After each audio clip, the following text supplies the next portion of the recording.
Bonjour à tous. Je me propose de vous présenter aujourd'hui une vidéo sur l'intérêt de passer d'une entreprise individuelle à une société.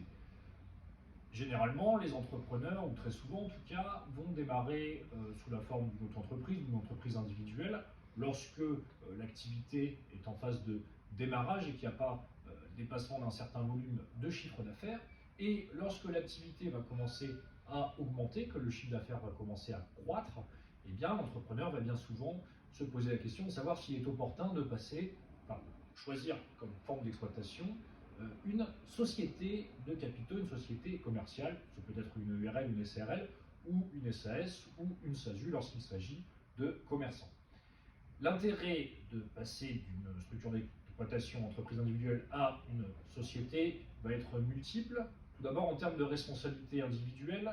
la société à responsabilité limitée, que ce soit une SARL ou une SAS, va permettre à l'entrepreneur, en cas de difficulté économique, de dépôt de bilan, à ce que sa responsabilité soit limitée au montant de ses apports, sauf faute de gestion. Donc,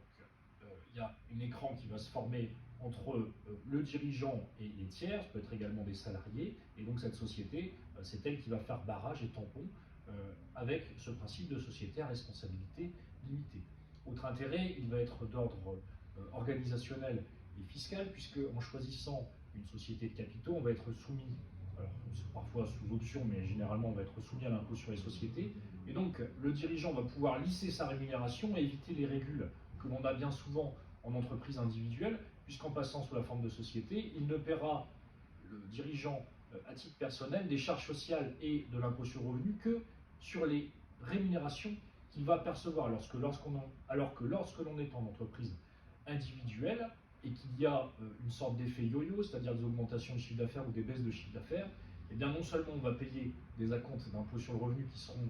par définition irréguliers, puisqu'ils dépendront de ce qu'on a réglé l'année précédente, mais surtout on va payer de l'impôt sur le revenu et des charges sociales, donc de l'URSSAF, sur tous les encaissements qui sont faits, alors qu'en optant pour la société, eh bien, on ne paiera ce type d'imposition et de charges sociales que sur les rémunérations qui seront perçues effectivement par le dirigeant, ce qui va permettre dans la société de constituer une petite tirelire qui va augmenter, puisque l'impôt sur les sociétés est moins élevé que l'impôt sur le revenu, et donc cette société de capitaux va permettre de capitaliser et d'augmenter la trésorerie progressivement. Voilà pour aujourd'hui, j'espère que cette vidéo vous aura plu et je vous souhaite une excellente journée.